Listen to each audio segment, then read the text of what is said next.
හිතවතුනි මේ වෙනකොට ප්‍රධාන මාධ්‍ය බැලුවත් සමාජ මාධ්‍යවා බලාගෙන ගියත් කතා කරන ප්‍රධාන මාතෘකාවක් තියෙනවා. ඒ තමයි ලෝකය හොල්ලන සුපිරි එල්නිනෝ එකක් එනවා කියලා.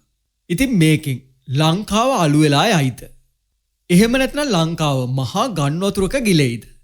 ඉතින් මේ සැකයත් එක්ක මන් දන්නවා ඔයා මේ වෙනකොට හිතේ තිගැස්මකින් ඉන්නේ කියලා. මේත් එක්ක අපට හඬ දකින්න ලැබෙනවා. සමහර අය කියනවා මේක තමයි ඉතිහාසයේ දරුණුතම කාලගුණක ව්‍යසනය කියලා. හැබැයි හිතවතුනි ඇත්තටම විද්‍යාවෙන් මොකද්ද මේ ගැන කියන්නේ? කාලගුණ විද්‍යා දෙපාර්තමේන්තුවයි ලෝක කාලගුණ සංවිධානයයි මේ ගැන කියන ඇත්ත කතාව මොකද්ද? හිතවතුනි අද අපි කතා කරන්නේ ඔයා බොන වතුර වීදුරුවට, ඔයාගේ ගොවිතැන් බත් කරන ඔයාගේ කුඹුරට.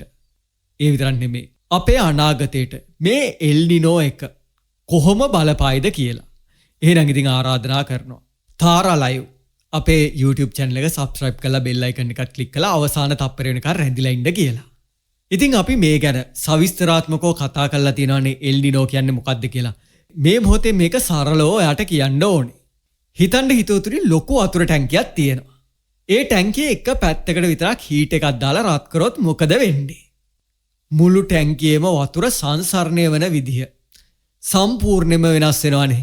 අන්න ඒ වගේ තමයි පැසිෆික් සාගරයේ වතුර සාමාන්‍ය ප්‍රමාණයට වඩා රත් වීම තමයි එල්නිනෝ එකක් කියලා අපි හඳුන්වන්නේ. ඉතින් හිතවතුනි මේක හම්බු සිදුවීමක් නෙමෙයි. සාමාන්‍යයෙන් අවුරුදු 2-4 අතර කාලයක් ඇතුලේ මේ වගේ දෙයක් සිදු වෙනවා. ඉතින් මේ තත්ත්වය 1982 1997 ඒ විතර නෙමෙයි 2015 මේ කාලවලත් මේ විදිහේ තත්ත්වවලට ඒ කියන්නේ එල්නිනෝ තත්ත්වවලට ලෝක ජනතාව මුහුණ දුන්නා. දැන් ඉතින් ඔයාලට තේරෙනවානේ මේක ලෝක විනාශයක් නෙමෙයි. සෝබා දහමේ සිදුවෙන එක චක්‍රීය ක්‍රියාවලියක් විතරයි. ඉතින් හිතවතුනි දැන් අපි කතා කරමු ඔය සුපර් එල්නිනෝ කියන කතාව.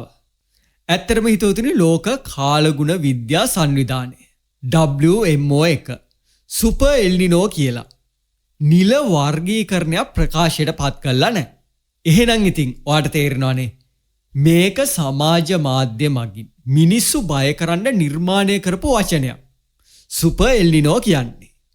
හිතවතුනි මම හිතන විදිහට අපි කාලගුණය ගැන අනවශ්‍ය විදිහට බියක් ඇති කරගන්න අවශ්‍ය නැහැ. හැබැයි දැනුවත් වීම ඇත්තටම වටිනවා. මොකද හිතවතුනි බය වුණාම අපි කලබල වෙලා කොරස් කටෙත් අත දාගන්න බැරි වෙනවා. හැබැයි අවබෝධයක් තිබුණාම අපට පුළුවන් යම් කිසි දෙයකට ලෑස්ති වෙන්න. නැත්නම් මග හැරලා යන්න. ඉතින් හිතවතුනි දැන් ඉතින් මේ එල්නිනෝ තත්ත්වය ආපුවාම අපේ ලංකාවේ වැස්සට මොකද වෙන්නේ? ජූලි අගෝස්තු මේ මාසවලදී සාමාන්‍යයෙන් අපට ලැබෙන්නේ නිරිත දිග මෝසම් වැස්ස.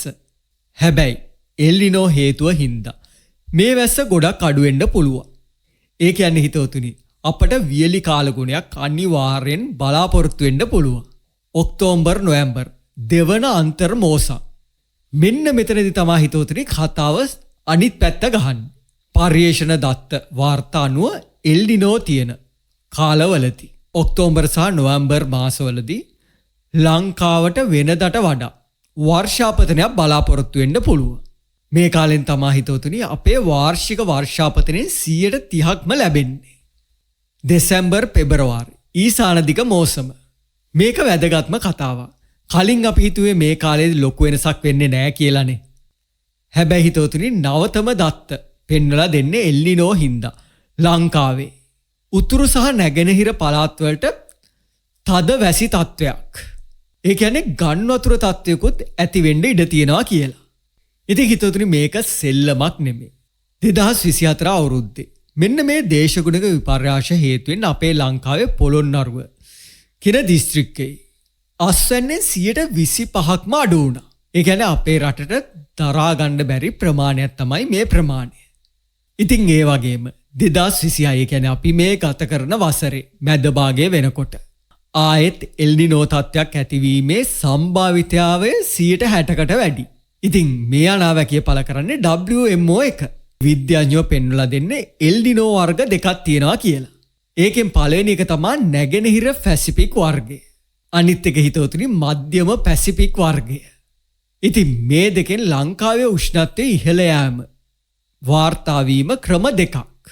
කෙටියෙන්ම කිව්වොත් ඉදිරියේදී අපට වෙනදට වඩා රස්නයක් දැනෙන්නත් ඒ වගේම ජල හිඟයක් ඇති වෙන්නත් ලොකු ඉඩක් තියෙනවා.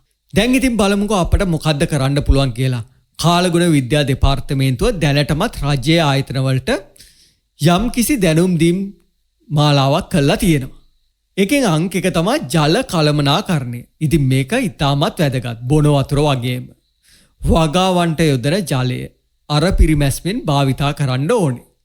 දෙවෙනි එක තමයි වගා ක්‍රමය. කියන්නේ නියඟයට ඔරොත්තු දෙන වගාවන් සහිත බීජ රෝපණය කරන්න උත්සාහ කරන්න ඕනේ. අංක 3 විශ්වාසවන්ත තොරතුරු. ඒ කියන්නේ හැම වෙලාවෙම කාලගුණ විද්‍යා දෙපාර්තමේන්තුව විසින් නිවේදනය කරන තොරතුරු විතරක් සත්‍යයි කියලා පිළිගන්න ඕනේ. ඉතින් හිතවතුනි මේක සෝබාදහම අපට කරන අනතුරු ඇඟවීම කාලගුණික විපර්යාසය ගැන ක්ලයිමේට් චේන්ජ් එක මේ එල් නිනෝ තත්ත්වය තවත් දරුණු වෙන්න පුළුවන්. ඒක හින්දා ඉතින් අද ඉඳන්වත් පරිසරය රැකගන්න එක ඔයාගේ මගේ අපි හැමෝගෙම ප්‍රථම වගකීම කරගන්න ඕනේ. දැන් ඔයාලට තේරෙනවනේ එල් නිනෝ කියන්නේ අපිව විනාශ කරන්න එන රාක්ෂයක් නෙමෙයි. මේක සෝබාදහමේ සාමාන්‍ය හැසිරීමක්. ඉතින් අපි බුද්ධිමත් වෙන්න ඕනේ. ඒ විතර නෙමෙයි අපි මේකට සූදානම් වෙන්න ඕනේ. ඒ විදිහට අපි එකතු වුණොත් ඕනෑම අභියෝගයකට අපට මුහුණ දෙන්න පුළුවන්. ඉතින් මේ මොනවත් තිබිලත් වැඩක් නැහැ. පරිසරය ආරක්ෂා කරගන්නේ නැතුව. ඉතින් හිතවතුනි මේ වීඩියෝ එකේ link එක ඔයාගේ යාළුවන් අතර බෙදා ගන්න. මොකද අපි හැමෝම මේ ගැන හරියට දැනුවත් වෙන්න ඕනේ. අනියත බියක් ඇති කරගන්නේ නැතුව. එහෙනම් ඉතින් ඔයාට අවශ්‍ය දේවල් තමයි අපේ YouTube channel එකෙන් කතා කරන්නේ. එහෙනම් ඉතින් අපිව subscribe කරලා bell icon එකත් click කරන්නකෝ.